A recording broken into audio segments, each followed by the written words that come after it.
You might have already guessed this, but photography for a lot of photographers is actually just kind of like playing around. And actually, this right here is an example of a photographer playing around. I was on a trip recently across country. I was going to visit some friends, and I was in the train station with my little tiny camera, my little like $5 digital camera, and I saw these lines on the floor. This is the ceiling being there's a glass ceiling above me and it's reflecting down onto this really cool slate patterned floor, this sort of stone floor. And I just thought, wow, that's really cool. It was early morning and then there were people rushing by. This was like a main thoroughfare. It was like right here at the top there were people walking by and there was a cafe nearby and I saw a bunch of them walking out with coffees in their hands. So I waited and I just kind of put myself in a spot and here I've got like 20 minutes for my trains to come before my train was coming. So I just kind of thought, okay, I'm just going to wait until I get one of these people here. And that's what I did. So I just was here. All I'm doing is playing with pattern and playing with shape and playing with texture. So that is the subject of today's lesson. We're going to do textures.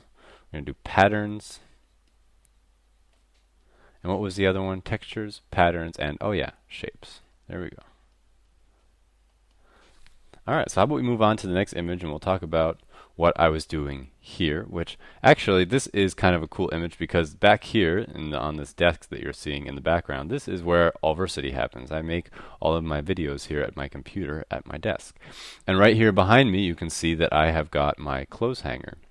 And the reason I put this is not a revolutionary image. This is not amazing. But you can see I've combined kind of two things that I really like to think about in photography. I see I've got this light coming in. So I've got a backlight coming in and shining on all of these clothes hangers here.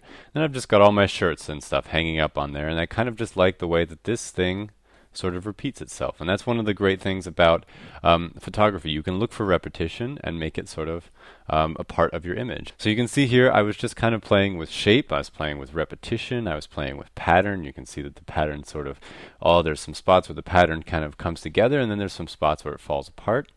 And you can see here there's lots of kind of cool shapes that are all sort of leading down to my table here, to my desk, and to my window. And that's something that you can do when you're working on your photography. You can think about the way that lines lead through your photograph, what things they meet along the way, and you can kind of try to line them up. Here we've got another example of repetition and shape and pattern. And here you can see we're walking along a canal, and for the life of me, I wish that I would have put her head right here. This is my host mother. I lived in Germany for a while when I was younger, and she put me up for a long time and is a very good friend of mine. And here we were just walking along the canal, and she was talking and thinking about a few things. And like I said, I wish I would have put her head in a different spot, but I kind of liked this sort of these lines that were happening here and these circles and the repetition right here that you can see. I wanted to make sure that that was a part of the image. So I didn't quite execute it perfectly, but it does give you kind of an example of ways that you can use repetition to make a more effective image. I think it kind of is a nice portrait of her, although, like I said, I didn't do it exactly perfectly. Here you can see two examples of me just playing around with my camera and messing a little bit with repetition. You can even see reflection right here.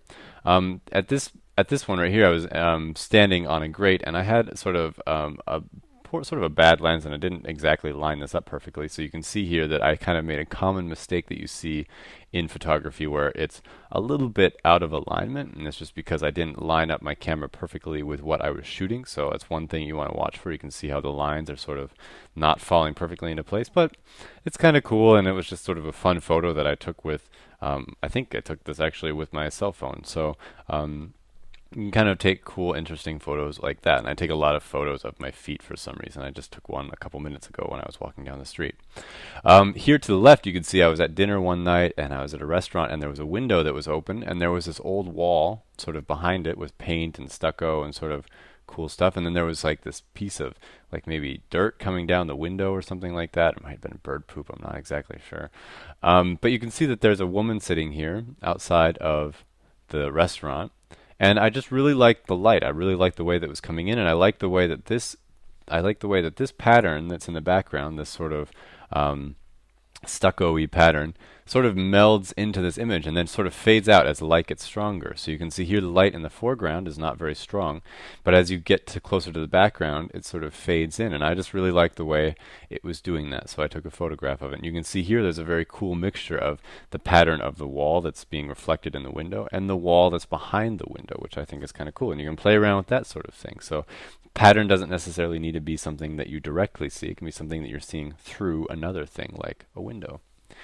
Here is another photograph of a window, and this is just an example of how you can use pattern and sort of repetition. You can see that this is basically creating a visual texture, although it's not really a texture per se, because if you were to put your hands on it, it would be the water would wash away, or well, if you were to be able to reach outside of this train that I was riding in. But it's just a way of using the elements of this photograph to tell a story. And the story for this element was that I was riding in a train in southern England, and it was raining, and I wanted to say that, and that was it. I didn't really care about getting my friend in focus or anything like that. I just wanted to have this rain water here on the window. Here you can see repetition happening again. This is because there was really little option in this case. I wanted to take a photograph of this light that was coming in from the side here. It was morning light shining in to this forest, and I really wanted to catch that, and I wanted to catch just the repetition of these trees. So that's a form of shape. You know, I wanted a very vertical, sort of repetitious surface here, and I wanted to kind of create a visual surface like that. It's not the most amazing picture. Again, I wish that there was maybe some fog in here or something like that, or maybe if I would have been there a little earlier in the morning, it would have been a little more mysterious with a little bit less light. But it kind of just shows you one way that you can look at it, because you could take this photo in many different ways, and this is maybe one of the better ways that you can capture this. Now we can move on a little bit to using using shape and direction and pattern in sort of different ways, like in using them to sort of create a directionality for a photograph. So you can see here the far left image. This is my little sister Sadie hugging her horse, Jake. And you can see here the grass in the background is kind of all going in this direction to the left here. It's because the wind on this field always blows across to that way, in that direction. And then you can see the hair of her horse, Jake, is all sort of coming over like this, and you can see her hair is kind of going off in directions like that as well. And I just sort of liked the feeling of that directionality. I kind of I didn't maybe zoom in on it as close as I would now looking at it with some distance, but it's one way that you can kind of think about it. You wanna look for patterns, even if they're very subtle and natural patterns like this. You know, how different would it look if her hair was going the other direction into his hair? It might not look quite as cool, but here you can see their hair both kind of going off to the one side.